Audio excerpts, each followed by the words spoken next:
네, 화제가 된 이슈를 짚어보는 시간 이슈앤스토리입니다. 최영일 시사평론가 이인철 변호사와 함께 이야기 나누겠습니다. 어서 오세요. 안녕하세요. 어서 오십시오. 반갑습니다.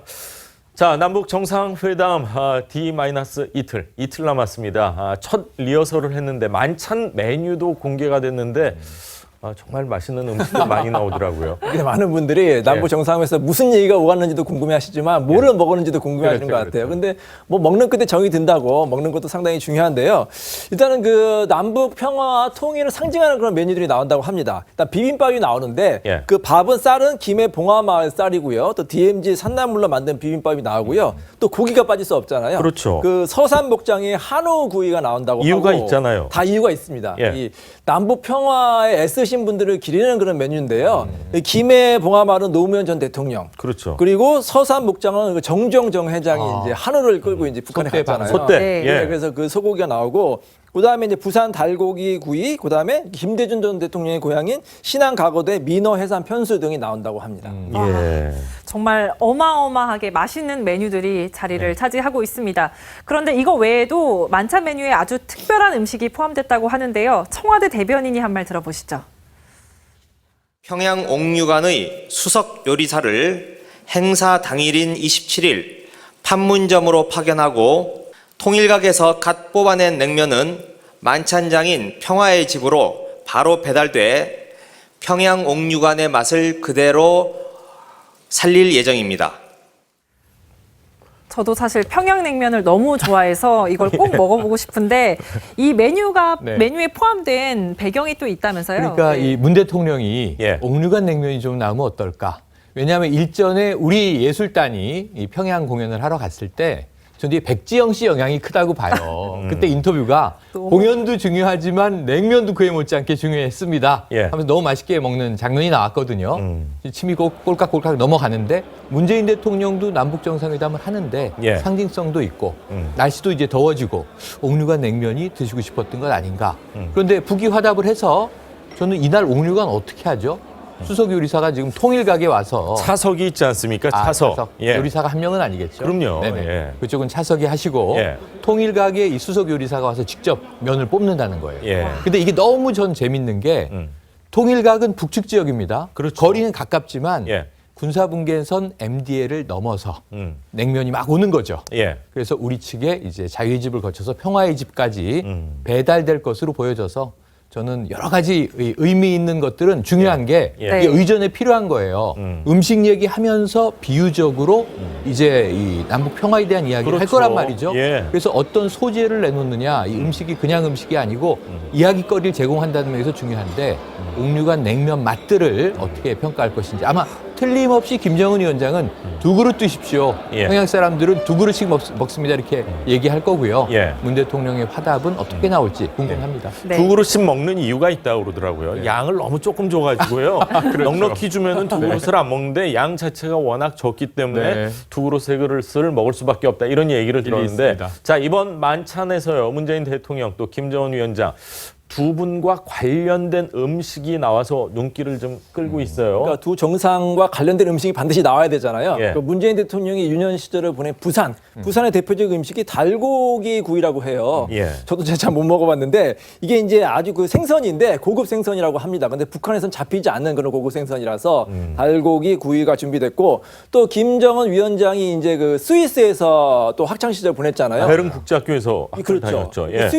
스위스의 대표적인 메뉴가 레스티라고 해요. 그게 뭐냐면 이제 감자를 양파와 치즈와 같이 이제 넣어서 둥국에 부친 스위스의 대표적인 메뉴라고 합니다. 발음이 어떻게 지금 발음이 별로 안 좋으세요? 예? 아니 그게 아니라 저 음식 이름이 정확히 어떻게 되나요? 레스티라고 합니다. 레스티. 그런데요. 지금 잘 보시면 문재인 대통령을 상징하는 부산 음식 달고기 잘 모릅니다. 부산 음식 달고기에서 저는 사실은 그 소고기의 일종이 아닌가 했는데 생선이네요. 생선을 구워낸 거고요. 소스를 쳐서. 부산 음식 하면은 서민 음식은 돼지국밥이죠. 근데 또 이제 레스티는 스위스 대표 음식 아닙니다. 가정식으로 많이들 드시는데 뽕듀를 많이 드시죠, 보통. 빵을 치즈에 찍어 드시는. 근데 이 레스티는 왜냐 하면 스위스식이긴 한데 감자전이에요, 사실은. 그러니까 우리나라 강원도의 감자전과 비슷하니까 예. 퓨전 음식으로 스위스식으로 구워낸 감자전 이렇게 예. 이해하면 조금은 좀 친근한 느낌이 들지 않을까? 또 감자의 뜻이 있잖아요. 우리 남북이 어려웠을 그 시기에 네네. 그 빈곤을 좀 이겨내는 전시회도 그랬고. 네, 그렇죠. 빈곤을 그러니까 이겨내는 감자전도 그렇고 메밀도 그렇고 다 어려울 때 이제 즐겨 먹었던 이 주식인데 지금은 그게 다 이제 별미들이 돼 있지 않습니까? 네. 예. 아, 너무 맛있는 음식이 많이 나오는데 예. 이 만찬 메뉴 중에는 한우 숯불구이도 있습니다. 이게 정주영 회장이 98년 당시 북한으로 갔을 때 그 몰고 간 소를 키운 이 목장의 한우를 이용하게 된다고 하는데요. 이 정주영 회장이 소떼를 몰고 방북할 당시 한 말 들어보시죠. 가난한 농부의 아들로 태어나 청을 꿈을 안고 아버님 소를 판 돈 70원을 가지고 집을 나섰습니다. 이제 그 한 마리 소와 1000마리 소가 되어 그 빚을 갚으려 꿈에 그리던 고향 산천을 찾아갑니다. 이번 만찬 메뉴가 조금 기억이 쏙쏙 들어오는 게 예. 이 인물과 뭐 네, 뜻, 맞아요. 뜻을 연결해서 설명을 해줬기 때문에 더 네. 이해가 쉽지 않을까 싶은데 드시는 분들도 좀 인물, 뜻 이런 걸 음미하면서 잘 드실 수 있지 그러니까 않을까. 그걸 드시면서 아, 고 정주영 회장 1001마리 소떼 방북 그때 대단했죠. 이런 맞습니다. 얘기를 남북 정상이 나눌 네. 수 있으니까 이야기거리를 제공하는 거고요. 달고기를 또 문재인 대통령이 김정은 위원장에게 설명을 하면 또 레시피를 가지고 이제 김정은 위원장이 뭔가 문재인 대통령에게 스위스에서 이거 가정에서 정말 많이 먹더라. 나도 학창 시절에 몇 번 먹어봤다. 이런 얘기를 주고받을 텐데 네. 사실 만찬에서 음식도 중요하지만 분위기를 부드럽게 만들고 좀 흥을 돋구는 게 술이잖아요. 그렇습니다. 이번 만찬에서는 어떤 술이 좀 포함됐죠? 그러니까 면천 두견주라고 해서 충남 당진의 그 향토 술이에요. 꽃잎을 섞어서 향기 나는 술이라고 하고 이게 나오고요. 그 다음에 이제 문배주라고 해서 이게 원래 고향은 북한입니다. 북한은 평안도인데 남한에서 명주가 됐어요. 도수가 무려 40도라고 합니다. 김정은 위원장 네. 같은 경우 특히 술을 좋아해가지고 이 술에 좀 신경을 쓴 것 같습니다. 이번 만찬의 메뉴에 포함된 문배주는요. 2000년 정상회담 만찬 때도 등장했습니다. 당시 문배주를 두고 나눈 대화 들어보시죠.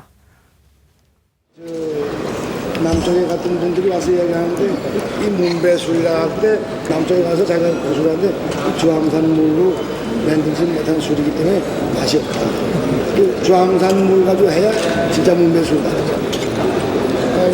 영국님께서 아까 같이 찍지 못했습니다. 아마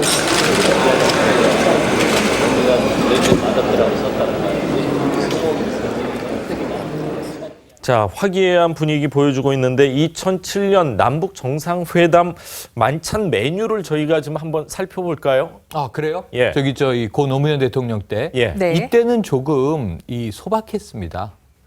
저는 그때 기억나는 장면은 뭐냐면 이 김정일 위원장과 소주 얘기를 해요. 아까 이 주황산 물 얘기를 한 게 중요합니다.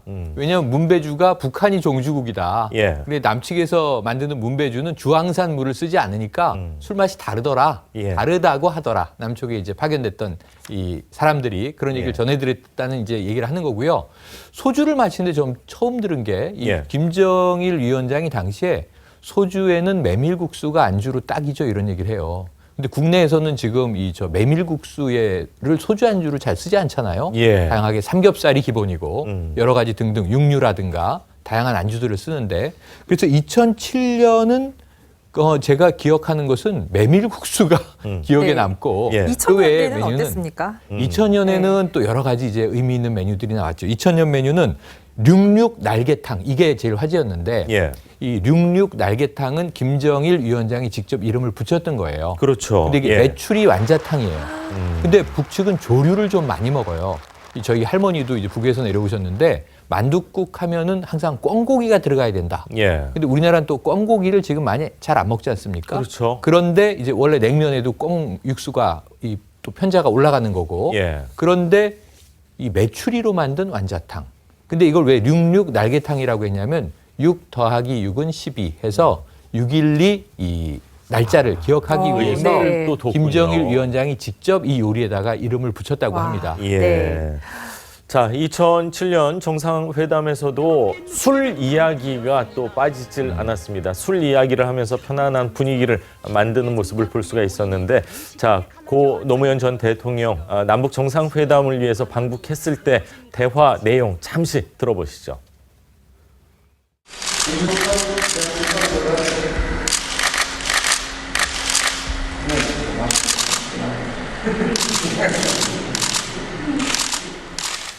사실 2000년, 2007년 남북 정상회담 모두 평양에서 열렸기 때문에 맞아요. 북한에서 오찬이랑 만찬이랑 준비를 했었잖아요. 네. 그래서 우리 정상은 좀 답례 만찬을 준비하는 형식으로 답변을 했었었는데 맞아요. 노 전 대통령도 북측 인사들에게 답례 만찬 준비했었었죠. 맞습니다. 네. 그러니까 우리가 가져간 걸 가지고 이제 답례를 하는데 예. 이때 답례 만찬 때는 제일 핵심 메뉴는 비빔밥이었습니다. 왜냐하면 화합을 상징하는. 예. 이번에도 비빔밥은 나와요. 비빔밥은 빠지지 않을 겁니다. 다만 이제 이게 아마 민통선 쪽에 이 산나물에다가 아까 이야기했던 그 봉하마을의 쌀 이걸 가지고 비빔밥을 만들 텐데 이 당시에도 우리 쪽에서는 이 비빔밥을 준비해서 자 그동안 고생하셨습니다 하고 북측 인사들에게 답례하는 만찬을 예. 우리 대통령이 이제 베푼 것 예. 그것이 이제 기록에 남아 있습니다. 그렇군요. 네. 자, 이틀 앞으로 다가왔습니다. 먼 미래가 아니라요. 내일 모레 금요일 날 있을 만찬, 오찬은 아마 따로따로 할 가능성이 네. 높다 이렇게 보도가 나오고 있는데 어떤 만찬, 어떤 분위기가 연출될지 그리고 가장 중요한 비핵화 이 의제는 과연 어떻게 풀어나갈지 한번 지켜보도록 하고요. 다음 이야기를 좀 하겠습니다. 정봉주 전 의원이요. 성추행 의혹을 제기한 언론사와 공방을 벌이고 있는데 어제 8시간에 걸친 경찰 조사를 받았다고 하는데 네. 뭐 특별한 내용이 나왔습니까? 지난달 7일이었죠. 프레시안 그 신문사가 정봉주 전 의원이 기자 지망생 A 씨를 성추행했다고 보도했어요. 예. 그러니까 정봉주 전 의원이 무슨 소리냐, 전혀 사실이 아니다 하면서 이제 그 프레시안을 공직선거법상의 허위사실 위반죄로 이제 고소를 했습니다. 여기에 대해서 프레시안이 아니다, 성추행이 맞다고 해서 역시 또 출판물에 명예훼손죄로 고소를 했는데 정봉주 전 의원은 뭐 아시겠지만 언론사에 나와가지고 여러 가지 자신의 행적을 다 밝혔잖아요. 근데 아주 중요한 증거가 딱 나왔다는 거예요. 본인이 카드 그 호텔에 점포가 가서 나왔죠. 카드를 이제 썼다. 예. 그러니까 어떻게 보면 확실한 증거가 나왔기 때문에 본인의 말이 좀 신빙성이 떨어졌잖아요. 이에 대해서 이제 조사를 받고 나온 것으로 보입니다. 네, 처음에 성추행 의혹이 제기됐을 때 정봉주 전 의원 프레시안 기사 오보라고 공개적으로 주장했었는데요. 그때 했던 말 들어보시죠. 그러나 프레시안에 나온 내용은 상당 부분 거의 모두 다 허위이기 때문에 저는 A씨를 문제 삼는 것이 아니고 프레시안 보도를 문제 삼는 겁니다. 프레시안에 악의에 가득 찬 허위 보도는 저를 가장 추악한 덫으로 올감했습니다. 예정 시간보다 1시간이나 일찍 또 출석을 하시고 언론 노출을 좀 피하시려는 의도로 좀 보이고요. 뭐 조서도 피하시다기보다는 그냥 피했죠. 예. 그렇죠. 예, 예. 좀 꺼려 하셨던 것 같고 꺼려했죠. 예. 조서도 30분 만에 읽고 돌아갔다는데 조서는 사실 정말 길게 읽지 않나요? 좀 꼼꼼하게 꼼꼼하게. 읽는 게 보통 아닙니까? 근데 사실 조사가 오래 걸리고요. 예. 신문 조사가 오래 걸리고 조서는 이제 본인이 말한 거와 맞는지 확인을 하는 거예요. 근데 만약에 다 맞으면 좀 일찍 끝날 수도 있는데 보통은 이제 좀 꼼꼼하게 이제 변호사가 대동하면은 이거는 좀 고쳐주십시오. 수정력을 하거든요. 수정을 하게 되면 굉장히 시간이 길어집니다. 뭐 1시간이 될 수도 있고 뭐 2시간이 될 수 있는데 30분 만에 끝났다는 것은 특별히 수정한 게 없고 그냥 내가 말한 게 다 맞다 이렇게 해서 아마 빨리 끝난 것 같습니다. 별다른 의도, 빨리 좀 나가고 싶다 그런 그렇죠. 의도라기보다는 그게 가장, 내가 했던 말이 그대로 잘 반영이 됐다 이렇게 빨리 파악을 하셨다 이렇게 보시는 거죠. 그렇게 볼 수가 있습니다. 그렇군요. 자, 경찰이나 뭐 수사 상황 어떻게 되는지 계속해서 지켜보고요. 또 좀 황당하면서도 어처구니 없는 일이 발생을 했습니다. 최교일 의원을 태운 수행 비서가요. 음주 운전을 해서 경찰에 적발됐습니다. 근데 이 수행 비서 음주 측정 결과가 면허 취소 정도였다면서요? 0.01 넘으면 이제 면허 취소에 해당하죠. 예. 0.005를 넘으면은 이제 이 면허가 정지되고요. 그런데 지금 면허 취소, 0.1입니다. 0.1을 넘긴 거예요. 혈중 알코올 농도가. 그런데 문제는 이게 오전입니다. 오전이요? 네. 그러니까 보통 요즘 아침에 음주 단속 하거든요. 예. 네. 이 운전자들이 항의를 많이 하는데 전날 과음을 하면 다음날 아침까지도 알코올 잔량이 예. 이 수치가 나오기 때문에 종종 걸리는 분들이 있어요. 다만 전날 굉장히 술을 많이 드시고 만취한 분들 경우에 이런데 지금 의원을 모시고 국회로 가던 길입니다. 그런데 음주 단속에 걸린 거예요. 국회의원 차량이. 그런데 운전자는 당연히 수행비서인데 검사를 하니까 면허 취소 수치가 나오니까 여기서 수행비서는 반발을 해서 나 혈중 이 피를 뽑아서 체열 검사하겠다. 그럼 이건 시간이 며칠 걸리거든요. 열흘 정도 걸린다고 그게 그러더라고요. 나와야 확정이 되겠지만 적어도 지금 측정 수치는 면허 취소에 해당합니다. 그러니까 황당한 일이 벌어진 거죠.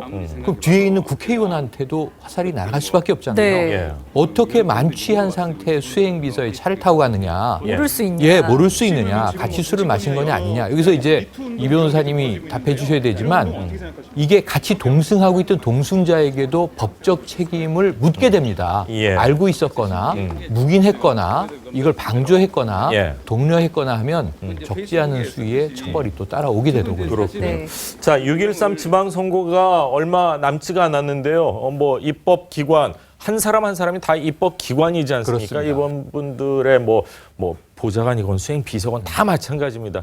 1심 동체 아니겠습니까? 이분들을 몸과 이 행실, 언행에 있어서 특별히 조심하지 않으면 당에 큰 누를 끼칠 수 있지 않을까 그런 생각이 듭니다. 자, 오늘 두 분 말씀 여기까지 듣겠습니다. 감사합니다. 고맙습니다.